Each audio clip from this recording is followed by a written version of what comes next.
Pandora qutisini ochish vaqti. Nega g'azabnokmiz?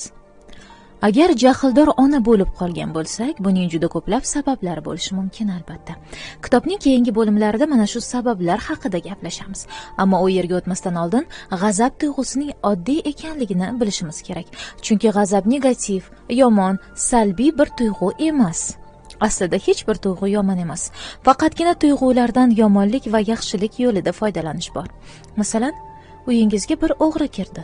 Tiqirlagan ovozdan uyg'ondingiz. O'g'ri bilan yuzma-yuz bo'ldingiz va qo'lingizga tushgan bir jism bilan o'g'rini urib, qochishini ta'minladingiz. Ya'ni zo'ravonlik ko'rsatdingiz. Mana shu ssenariyda hech kim sizni yomon ish qildi demaydi. Aksincha, joningizni, oilangizni, molingizni himoya qilgan bo'ldingiz. Sizga mana shu jasoratni va kuchni bergan tuyg'uning nomi aynan g'azabdir. Ikkinchi bir ssenariyimizni ham ko'ramiz. Siz onasiz. Oshxonada kechki ovqatni tayyorlayapsiz. 3 yoshli o'g'lingiz pitir-pitir qilib yoningizga kirib keldi va sizga yordam bermoqchi bo'ldi. Siz unga "Bunday qilma o'g'lim" dedingiz. Ammo u o'z ichidagi "Men ham bir shaxsman" degan fikr bilan sizga quloq tutmadi. Tovoqlarga qo'l uzatdi, stolga qo'ymoqchi bo'lganida yerga tushirib yubordi va tovoq sindi. Siz esa unga baqira boshladingiz. "Sen qanaqa bolasan-a? Axir senga tegima dedim-ku" deb aytdingiz. Hatto orqasiga bir shapaloq tushirdingiz ham. Farzandingiz yig'lab ichkariga kirib ketdi va mazkur vaziyatdan tovoqlarga teginmasligi kerakligi emas, onasiga yordam berishi kerak emasligi haqida saboq oldi. Sizga bu ishni qildirgan tuyg'u yana o'sha g'azab edi. Ammo bu safar g'azabdan bekorga foydalandingiz. Bu ssenariylar har bir tuyg'u uchun alohida yozilishi mumkin. Masalan, rashk, qizg'anish tuyg'usi. Kimdadir bor narsaga nisbatan menda yo'q bo'lsa, unda ham bo'lmasin deya qarash hasaddir va u insonni yondiradi, tamom qiladi. Ammo unda bo'lsa, ishlasam, menda ham bo'lishi mumkin deb o'ylasa, bu boshqa masala. Qizg'anish tuyg'usidan mana shu holatda foydalanilganda insonni harakatga keltiradigan bir yoqilg'iga aylangan bo'lardi. Gap onalik va g'azab tenglamasiga kelganida vaziyat ham xuddi shunday. Baqirmaydigan bir ona bo'lish degani umuman g'azablanmaslikni, g'azabni bosish, hamma narsaga Polianna kabi munosabatda bo'lish degani emas. Shu o'rinda Polianna tamoyilini sizga bir eslatib o'tsam. Bu ruhiy fenomen bo'lib, bunday ruhiyatdagi insonlar ijobiy holatga ega bo'lgan vaziyatlarga birinchi navbatda rozi bo'lishadi. Bu g'azablanganimizda tuyg'ularimizni insoniy yo'llar bilan ifodalash qobiliyatiga ega bo'lish degandir. Faqatgina mana shu ma'lumot, ya'ni g'azablanishning noto'g'ri emasligini bilishning, his etishning o'ziyoq bizning g'azabimizni kamaytiradi. Chunki biz onalarni achchiqlantiradigan sabablardan biri g'azablanmasligim kerakligiga aqlim yetsa-da, g'azablanyapman, men qanchalar yomon onaman degan fikr ortidan paydo bo'lgan qobiliyatsizlik tuyg'usidir. Bu tuyg'uga yaqinroq razm solsak, onalarning g'azabini keltirgan sabablarni birgalikda bilib olamiz. Qobiliyatsizlik tuyg'usi sizni asir qildimi? Baqirmaydigan onalar atoliyasida ro'yxatdan o'tish uchun qo'ng'iroq qilgan onalarning deyarli hammasi mana bu savolni beradi. Sertifikat berasizlarmi? Ko'pchilikning bunday savolni berishning sababi onalik qobiliyatni isbotlash ehtiyojiga o'xshaydi. Chunki mashina haydash uchun ham bir necha hafta davomida ta'lim, sinov, tajriba kabi muddatlar bor bo'la turib, onalikning na bir kitobi bor, na oldindan olish mumkin bo'lgan bir diplomi. Farzandimiz qachon kasal bo'ladi? Qachonki unga g'amxo'rlik qilmasak, yetarlicha e'tibor bermasak. Bolamiz qachon yiqiladi? O'z vaqtida uning qo'lidan mahkam tutmaganimizda. U qachon o'g'irlik qilishi mumkin? Uni o'z vaqtida ogohlantirmaganimizda. Bola qachon xatoga yo'l qo'yadi? Yana unga bee'tibor bo'lganimizda. Bu kabi holatlarni yuzlab keltirish mumkin. Farzandingiz hayotida muammolar ko'pmi? Maktabda ustozidan dakki eshityaptimi? Ko'chada qo'shnilar uning chuchvara quloqchalarini cho'zib qo'yyaptimi? Yoki ko'cha bolalaridan kaltak yeb uyga yig'lab kiryaptimi? Bunda aslo bolaning aybi yo'q. Bunda faqat va faqat noshud onani ayblash mumkin. Chunki onaning bolasiga dars berishi jarayonida puxtalik qilinmagan. Agar bir kasb deb qaraydigan bo'lsak, bolalik hunari noshud ona tomonidan to'g'ri o'rgatilmagan. Shunday ekan, ona noshud bo'lsa, bola ko'chada ham, maktabda ham, hatto katta bo'lganida insonlar orasida ham o'z o'rnini asla topolmaydi. Demak, tarbiya inson hayotida o'ta muhimdir. Bizning bolajonlarimizga to'g'ri tarbiya bera olmaganimiz ularning hayot tarzida bor bo'y basti bilan namoyon bo'ladi. Ya'ni farzand o'zini qayerda qanday tutishni aslo bilmaydi.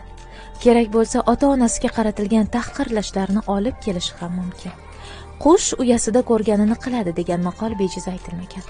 Biz oilada o'zimizni yaxshi tutmas ekanmiz, buning natijasi farzandimizning jamiyatda o'zini tutishida, yurish-turishlarida namoyon bo'ladi. Yaxshi ona bo'lish juda muhim. Buni esa hamma ham eplay olmaydi. Ehtimol, biror bir soha bo'yicha professordirsiz, ammo yaxshi ona bo'lmasligingiz mumkin. Qaysi ma'noda o'z karyerangiz tufayli farzandingiz uchun ko'p vaqt ajrata olmaysiz. Natijada fan doktori bo'lmaysizmi? Men bolam uchun yaxshi ona bo'la olmadim degan xayolga borasiz va chorasizlik tuyg'usini his etasiz.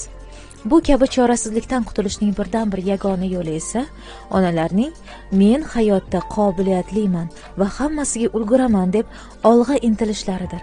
Demak, cheksiz harakat, o'qish va izlanishlar bilan professor darajasiga erishgan ona farzandi ko'nglini ham albatta olishga qodir.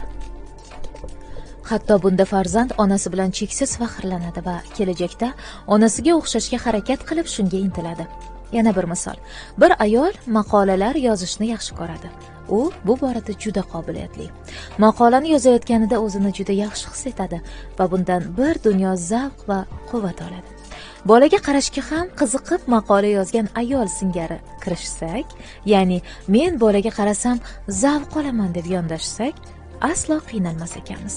Mana shu yo'l bilan kun davomidagi boshqa ishlarimizga nisbatan ham havasimiz ortadi va o'z qobiliyatimizni oziqlantirgan bo'lamiz. Chunki buning natijasida men yaxshi onaman, qobiliyatim yetarli va qo'limdan hamma ish keladi degan go'zal tuyg'ularni his qilamiz. Hayot yuki juda ham og'irmi?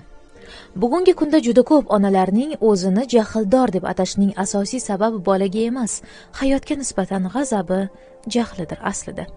Boshiga kelgan imtihonlar, qiyinchiliklar, umidsizliklarni ko'tara olmagan bir ayol yelkasidagi buncha ko'p salbiy tuyg'ular og'irligi bilan onalikni epla olmay qoladi. Hayoti bilan kelisha olmayotgan bir inson uchun farzandi bilan kelishib yashashning deyarli imkoni yo'q deyish mumkin. Bu albatta juda ham qiyin holat. Shuning uchun hayotga umidi, muhabbati bo'lmagan onalarga farzandlar bir yukdek ko'rinadi.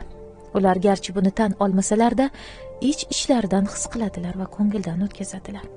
Ayollar ko'ngildagidek onalik qilishlari uchun avvalo baxtli ayol bo'lishlari lozim.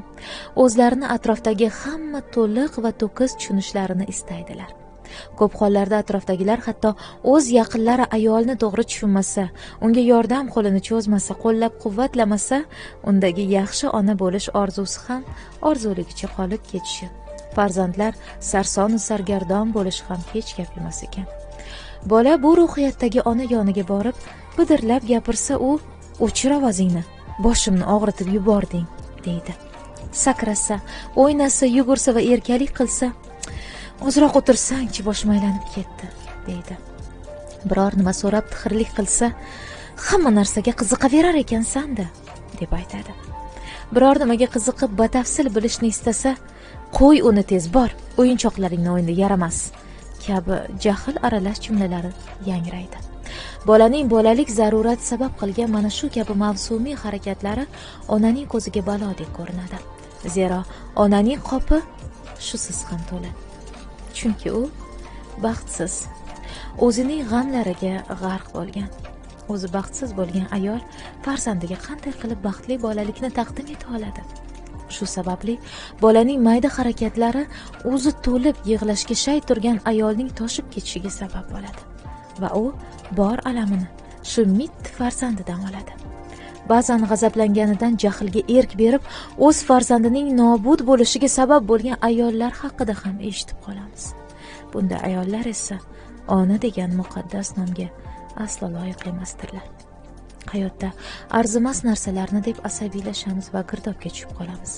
Bu girdobdan chiqishning birgina yo'li esa shukr qilishni ko'paytirishdir. Hayot imtihonlarga to'la.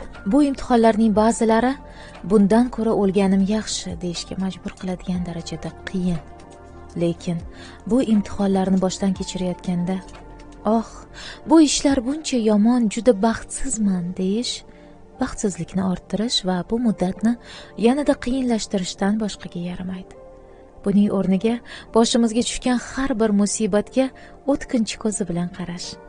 Bu voqea menga nimani o'rgatyapti degan savolning ortidan quvish va mana shu muddatdan munosib ravishda qutula olish uchun ko'p duo qilish qiyinchilikni tamoman yo'q qilmasa ham uning bizga ko'rsatayotgan ta'sirini kamaytirishga albatta o'z hissasini qo'shadi. Payg'ambarimiz sollallohu alayhi vasallamning o'zingizdan past tabaqadagilarga qarayveringlar-u, ammo o'zingizdan yuqoridagilarga qaramanglar. Mana shunday qilishingiz Allohning sizlarga bergan ne'matlarini past sanamasligingiz uchun munosibdir.